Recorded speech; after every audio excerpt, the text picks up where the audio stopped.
On a reçu hier Smoké, donc sur le plateau du tribunal de l'actualité. Pour aujourd'hui, on reçoit dans le Moadi Zinaba Rasmana. Il est le responsable à l'organisation et c'est avec beaucoup de plaisir qu'on le reçoit dans ce studio. Bonjour, monsieur Zinaba. Bonjour, c'est un plaisir pour nous aussi de venir sur les antennes de Watt FM pour partager effectivement le contenu de notre déclaration et de notre sortie, qui ne se limite pas, comme vous l'avez dit, à la réconciliation nationale. Il y a également la question de l'ONEA, il y a la question de la Covid-19.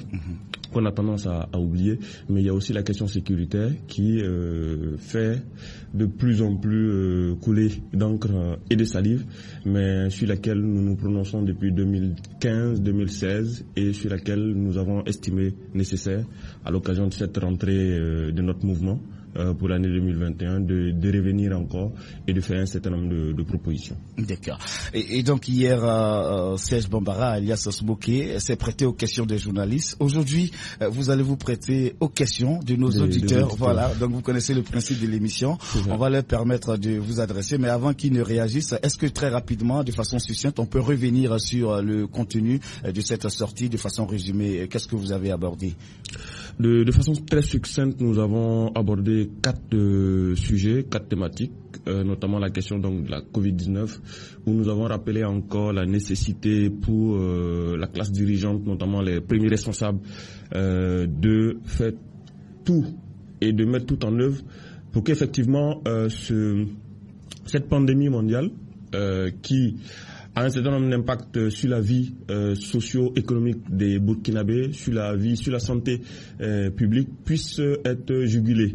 Et nous avons mis un point d'honneur sur la question des frontières. Et nous avons estimé effectivement qu'il y a une injustice sociale, que de savoir que les aéroports aujourd'hui sont ouverts, que les uns et les autres peuvent voyager par nécessité.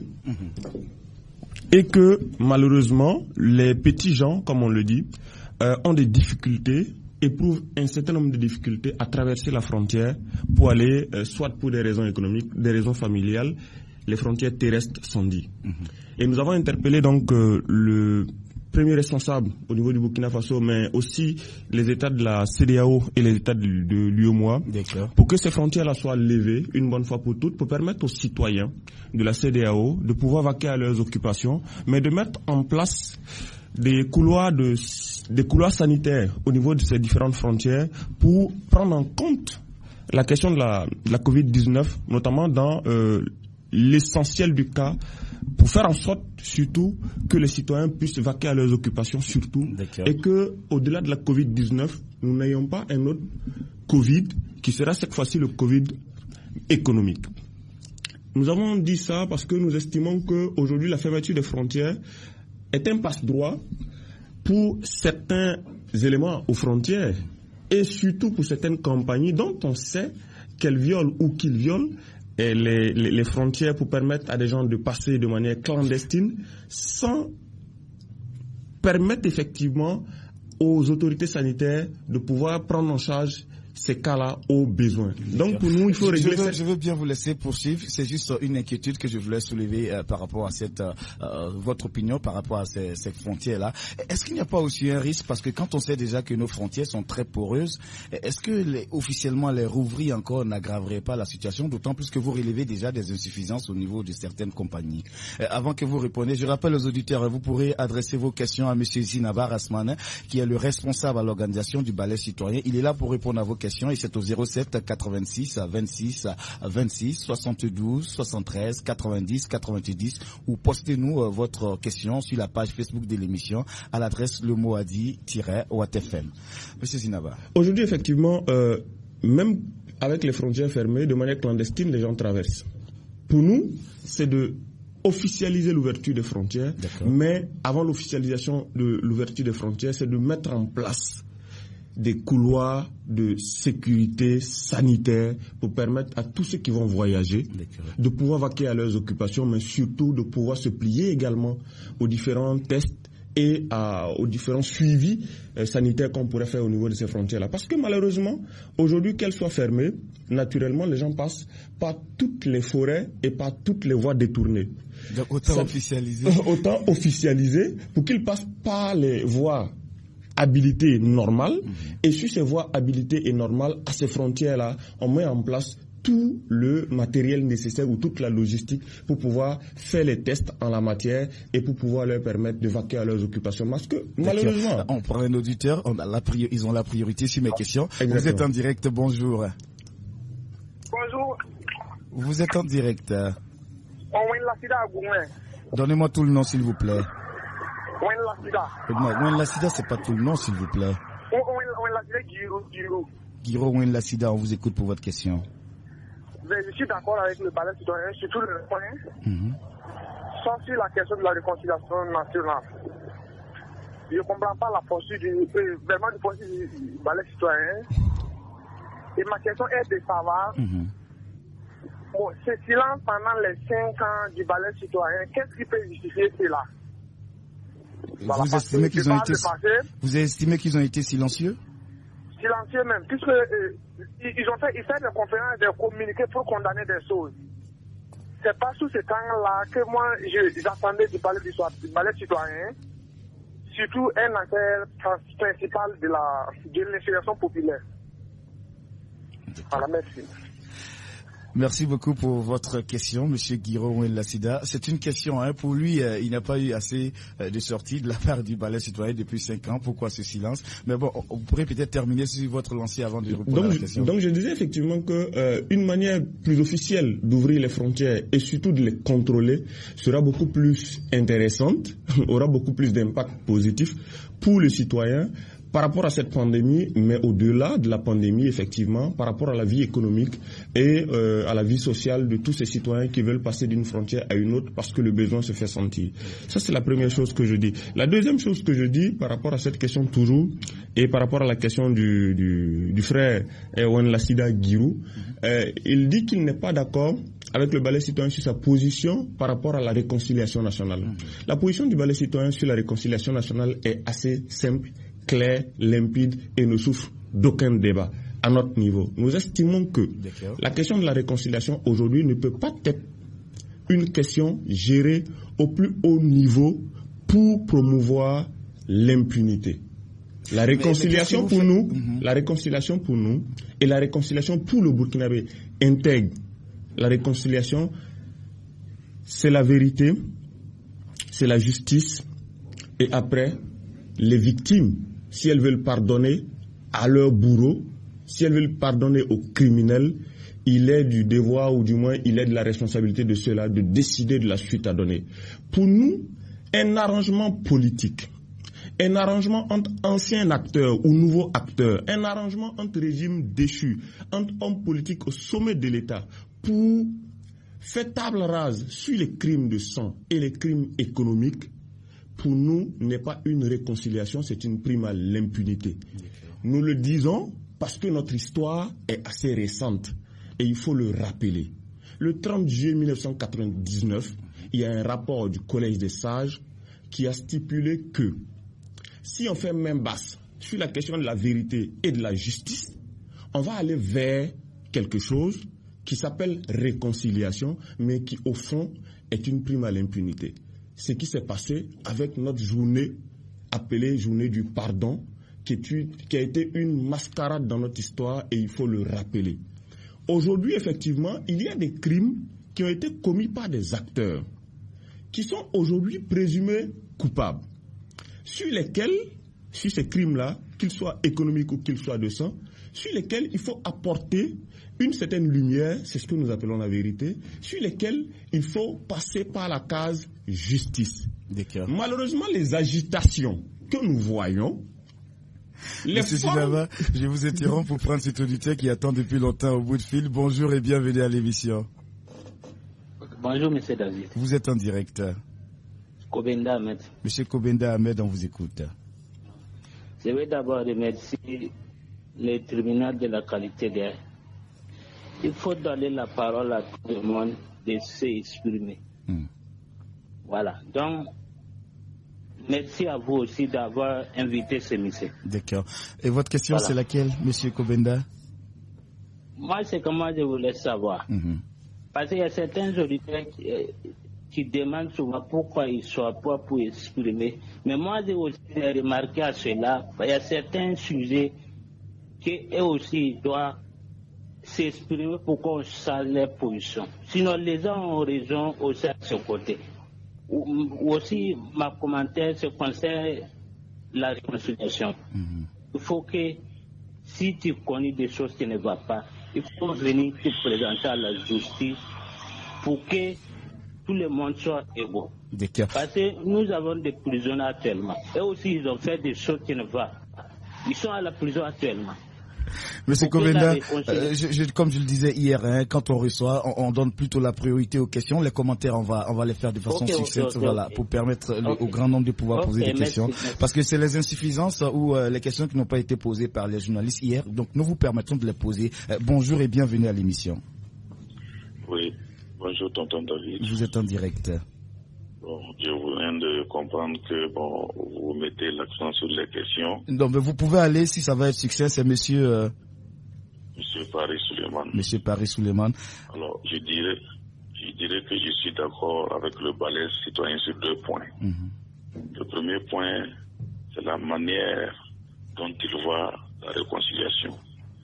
Je l'ai dit hier sur une autre émission interactive. Notre pays a une très belle occasion, cette fois-ci, en tout cas, de vider tout ce que nous avons depuis 1960, dans tous les cas. Et moi, je pense que si on essaie de caresser cette histoire-là dans le sang du poil, c'est évident que ça va revenir. Nous sommes tous des Burkinabés, nous sommes tous des frères. À un moment donné de la vie de notre nation, des gens ont fauté, qu'ils reconnaissent, on ne va pas leur demander de mourir à la place, en tout cas, de leurs victimes. Je reconnais que je demande pardon, et puis vraiment c'est tout.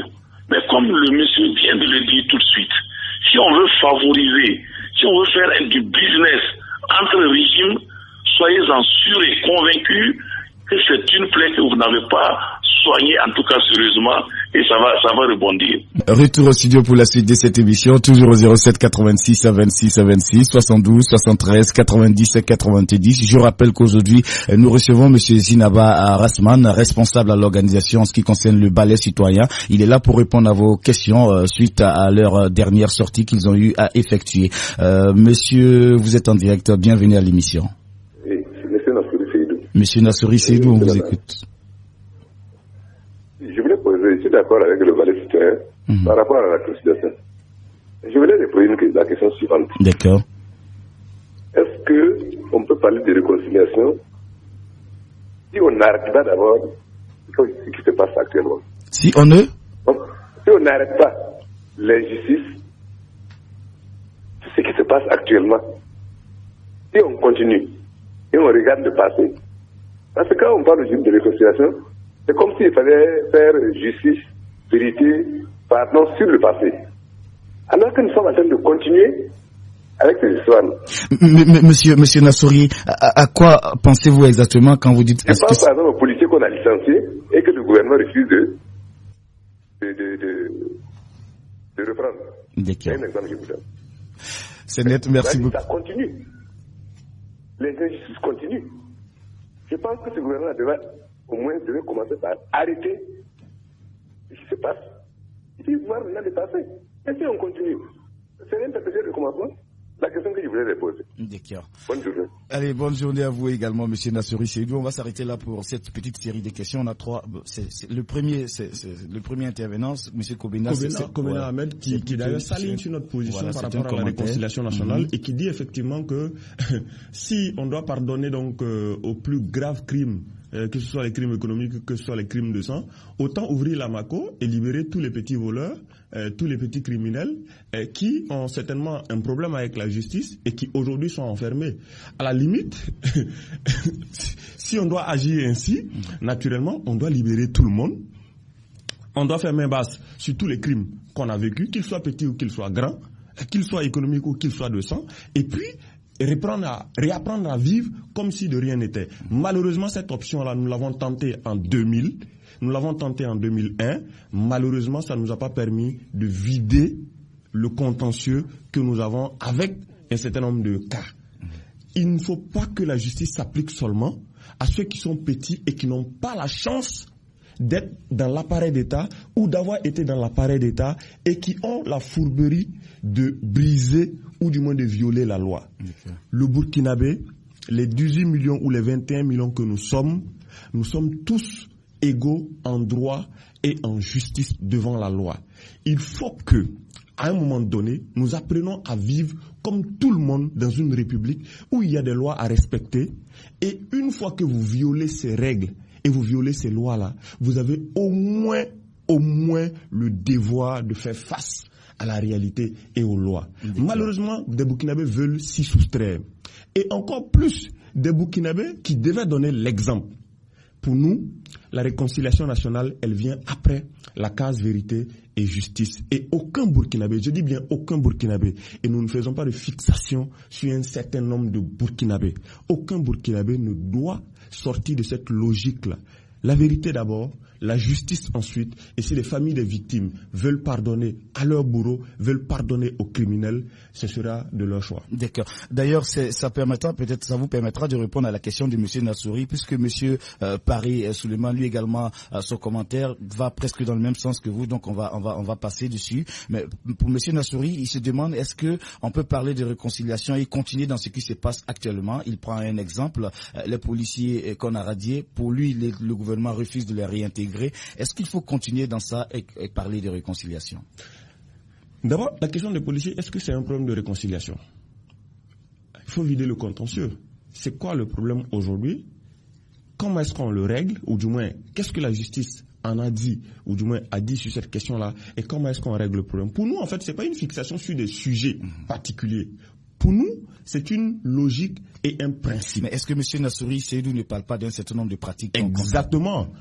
Pour nous, c'est pas de régler les problèmes de justice qui sont pendants seulement, mais c'est de faire en sorte même que le jeu politique, notre vivre ensemble national aujourd'hui, soit basé sur des principes de vérité et de justice. Si par exemple un citoyen, qu'il soit policier, agriculteur, enseignant ou encore même financier ou député, a été brimé dans son droit le plus absolu, naturellement, il faut lui rendre justice. Si des policiers ont été brimés dans leurs droits, si des militaires ont été brimés dans leurs droits, si un enseignant a été brimé dans son droit, si un étudiant a été brimé dans son droit, si un commerçant a été brimé dans son droit, naturellement, il faut lui rendre justice. Et c'est seulement comme ça qu'on construit une nation. C'est pas en faisant table rase sur ça et en passant. Non, si nous passons, nous allons passer comme en 2000 avec la journée de pardon et nous allons toujours subir les crimes que nous allons subir, qu'ils soient économiques et qu'ils soient de sang. Et on ne construit pas une nation dans le mensonge. On ne construit pas une nation en passant l'éponge sur les crimes. Et ça ne se fait jamais. Une nation qui se construit comme ça est condamnée à revivre ce que cette nation-là a voulu faire passer comme crime économique et comme crime de sang par le passé. Monsieur Ouattara Cheikh est au bout de fil. Bonjour et bienvenue à l'émission. Bonjour Monsieur Nana. Vous êtes en direct. Effectivement, Ouattara Cheikh. Et c'était pour abonner dans le même sens que Monsieur Nassouri, mais Monsieur Zidnava a répondu. Et je dirais peut-être que j'aime dire au Burkina, on ne suit pas les actualités. Sinon, je pense que sur WhatsApp FM, entendre le porte-parole du Balai était passé pour parler de bonne gouvernance. Mais ma question concerne, les gens disent que le Balai ne fait rien. Ce que moi je voudrais savoir, est-ce que le Balai a posé des actes sur la question sécuritaire, sur la question de lotissement? Est-ce que c'est à Ouagadougou seulement que le Balai agit, ou bien le Balai agit sur l'ensemble du territoire? En gros, qu'est-ce que le Balai fait d'habitude? On sait que c'est comme ça, quand il y a une question d'intérêt national, les médias s'intéressent aux différents points de vue. D'accord. Donc, c'est normal. On va lui permettre de répondre à vos questions. Vous êtes en direct, bienvenue à l'émission, bonjour. Bonjour. C'est monsieur Arsène Ouedraogo. Arsène Ouedraogo, d'accord, on va aller rapidement. Voilà, je voulais dire merci au Balai citoyen pour leur déclaration. J'adhère entièrement tout le contenu de la déclaration. Maintenant, j'avais une proposition par rapport à l'ONEA et je voudrais savoir ce qu'il en pense. C'est vrai qu'à l'image d'autres pays, il y a la facturation bimensuelle. Mais le problème qui se passe ici, c'est la production des 2 factures.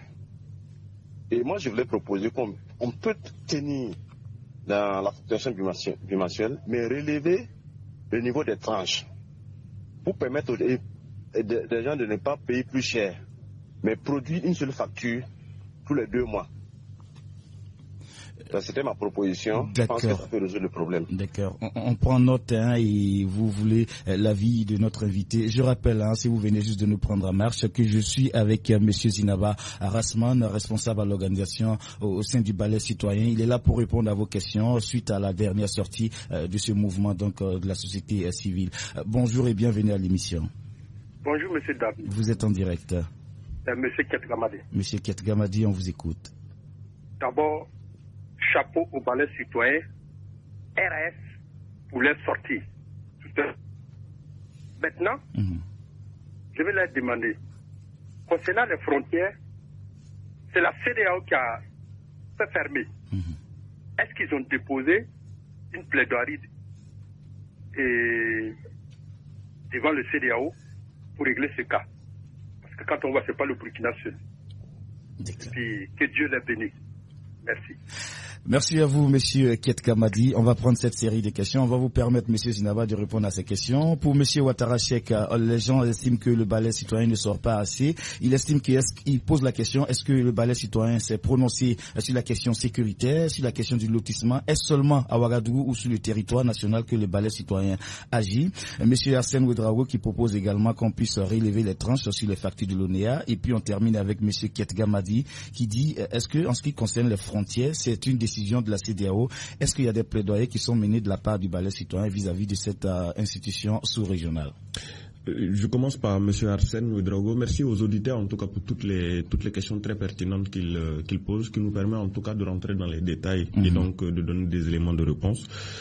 Particulièrement à lui, il n'y a pas de plaidoyer fait auprès de la CEDEAO en tant qu'institution ou de l'UEMOA en tant qu'institution, mais il y a une interpellation faite au gouvernement burkinabé pour que celui-là puisse aussi porter la voix des Burkinabés, de certains Burkinabés comme nous, comme beaucoup d'autres Burkinabés d'ailleurs, auprès de cette CEDEAO et de l'UEMOA, pour que cette ouverture-là soit une ouverture non seulement du Burkina, des frontières du Burkina, mais des frontières de l'UEMOA et de la CEDEAO. Et à ce niveau-là, nous allons continuer la pression et faire en sorte que notre message soit entendu au niveau de l'UEMOA et au niveau de la CEDEAO, et qu'effectivement, la souffrance de nos populations aux frontières déjà puisse interpeller. Déjà, hier ou avant-hier, après notre sortie, nous avons vu un reportage d'une presse de chez nous qui parlait du calvaire des populations au niveau de ces frontières-là. Mais c'est toujours bien de pouvoir revenir et d'insister sur la question pour qu'on ait gain de cause et que les populations puissent vaquer à leurs occupations dans le strict respect de ce qu'on appelle les gestes barrières et dans la jugulation de la Covid-19.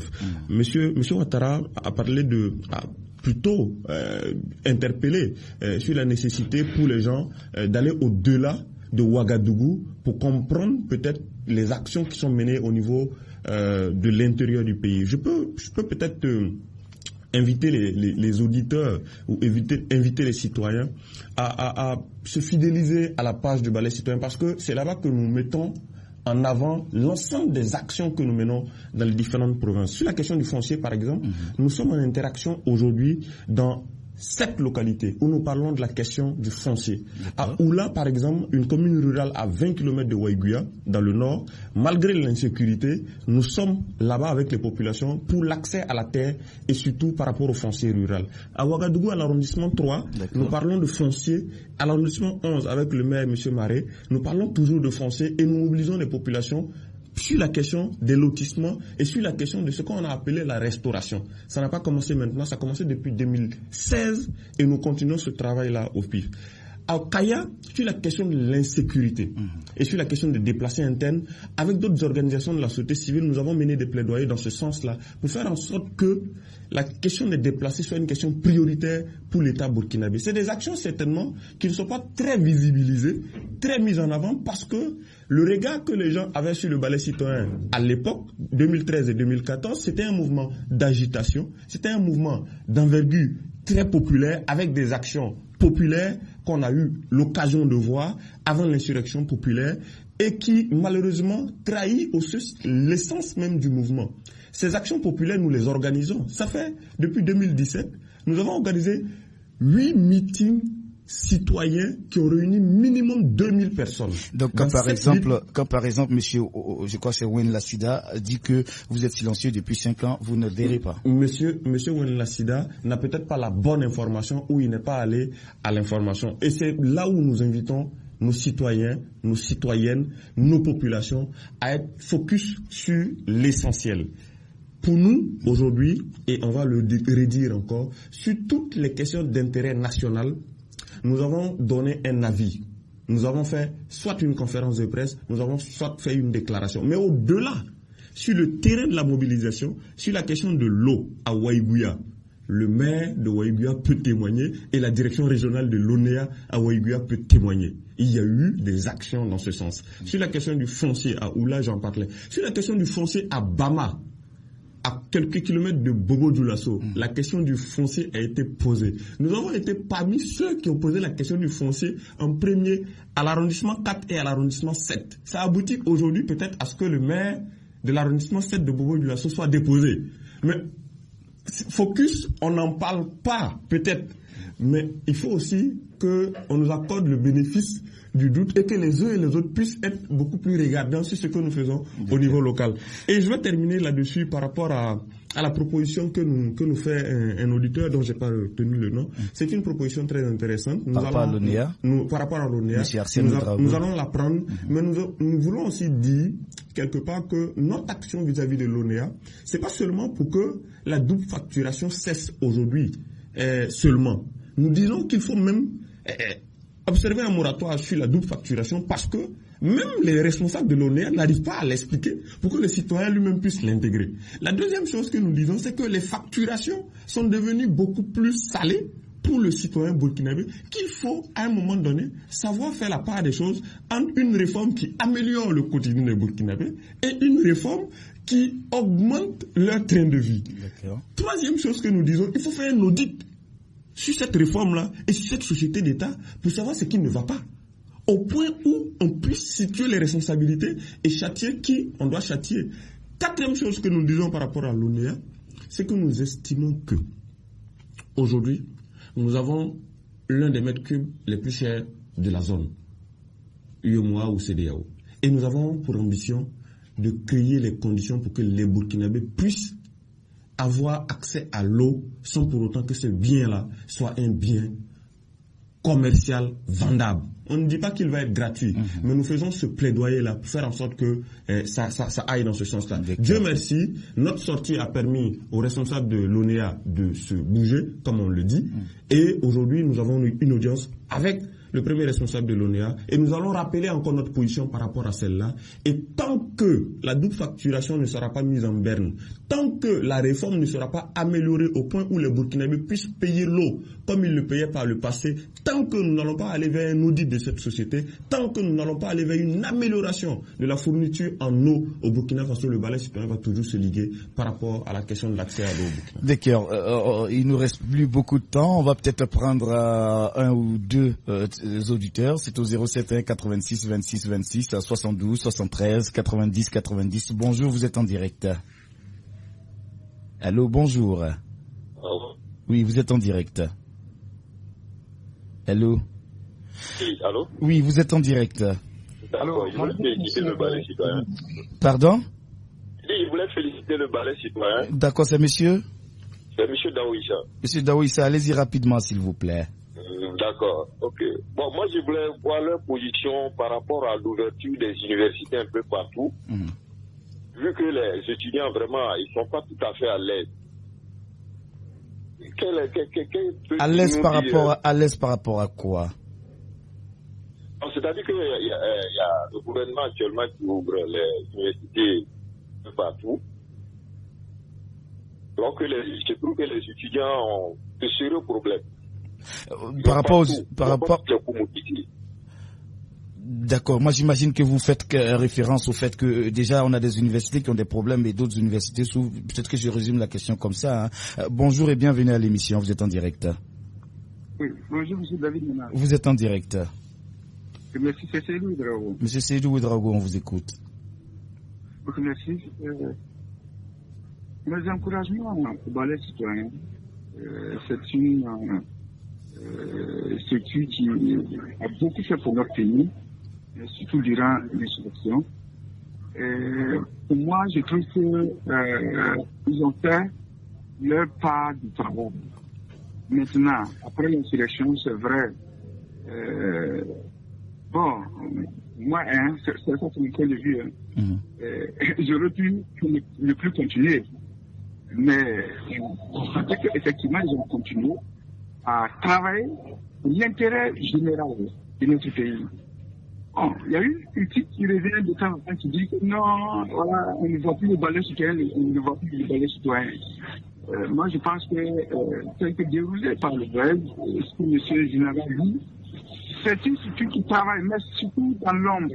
Voilà, c'est surtout dans l'ombre. Comment je leur demandé, c'est peut-être de communiquer plus pour leur travail. C'est-à-dire, dans les radios, dans les émissions interactives, on ne sent pas leur présence. Encore faudrait qu'on les invite, parce qu'il faut rappeler aussi qu'ils ne peuvent pas s'inviter eux-mêmes. À un moment donné, ce qui n'est pas vrai, tu prends le dessus sur ce qui est vrai. Monsieur Seydou Ouedraogo, merci beaucoup. L'autre auditeur est parti. Je pense qu'on va s'arrêter là parce que là, on est talonné, très talonné d'ailleurs, même pas le temps. Ouais. Merci beaucoup, monsieur Ouedraogo. Voilà, on avait un auditeur qu'on avait maintenu qui malheureusement est parti. On en a un autre. On va aller très rapidement. Bonjour et bienvenue à l'émission. Très rapidement. Vraiment en 15 secondes. Moi, je Saba, oui. Je sais que un acte a été posé à Saba et par rapport à la sécurité. Et le balai, avec le concours de la gendarmerie ou de la police, je ne sais pas. Je ne sais pas si, en tout cas, j'en suis un témoin de ça. C'est pour féliciter le mouvement. D'accord. Et j'ai toujours dit, attaquons les idées, critiquons les idées. D'accord. Monsieur Ouattara, visiblement, vous êtes à votre deuxième intervention et c'est un commentaire. Donc, on va peut-être permettre à Monsieur Zinaba. J'attendais un autre coup de fil parce que je ne voudrais plus en prendre encore. Il nous reste peut-être 4 minutes avant la fin de l'émission. On va vous permettre de vous exprimer en toute latitude et puis répondre aux différentes questions. Parfois, c'est le plus souvent des commentaires. Voilà. Donc, vous pouvez peut-être réagir. D'accord. Il est là, cet auditeur, parce que je l'avais maintenu. Bonjour. Merci. Bienvenue à l'émission. Bonjour, monsieur. C'est monsieur? Monsieur Tal. Votre question, s'il vous plaît.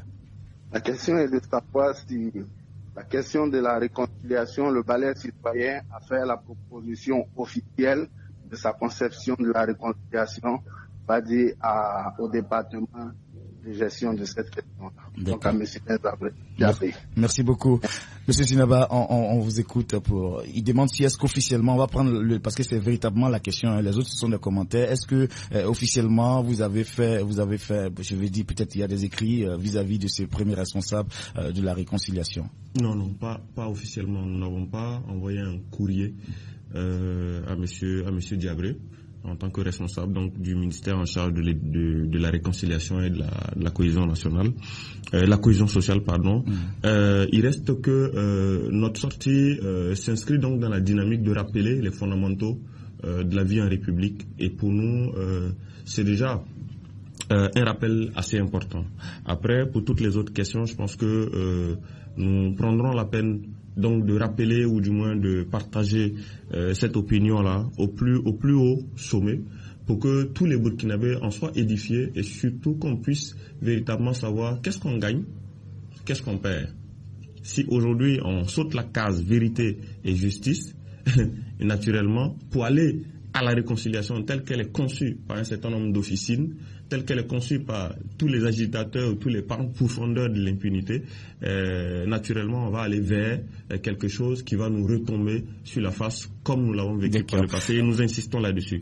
Non, l'objectif effectivement, et merci encore à Watt FM de nous donner l'occasion donc de nous exprimer, parce que ça nous a permis aussi de redire que notre sortie à l'occasion de cette conférence de presse n'était pas seulement une sortie sur la question de la réconciliation nationale, et qu'il y avait la question de l'ONEA, il y avait la question de la Covid en lien avec les frontières, il y avait la question de la sécurité, et ça nous a permis de revenir sur ce que nous faisons au niveau local et qui n'est pas toujours vu, su, et qui appelle de notre part, comme l'a dit un auditeur. Il y a tellement à dire, mais je sais qu'il m'en voudrait, Monsieur Daouissa, de ne pas répondre à sa question. Oui. Que pensez-vous des différentes ouvertures des universités, ça et là? Pour nous, le droit à l'éducation est un droit universel, c'est un droit fondamental et il est inscrit dans notre Constitution.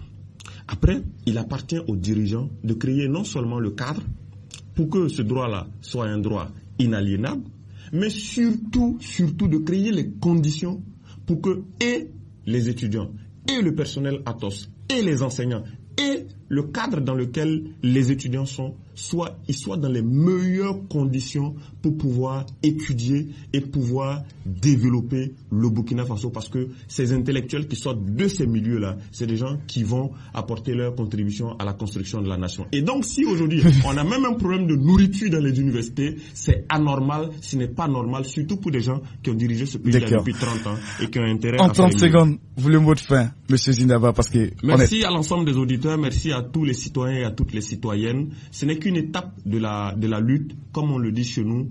Le combat continue, et le combat pour la vérité et pour la justice sont les combats les plus matrixiers que nous devons tous, j'ai dit tous, que ce soit au sommet ou que ce soit à la base, que nous devons tous prendre à bras le corps pour faire jaillir le Burkina Faso, le pays des hommes intègres.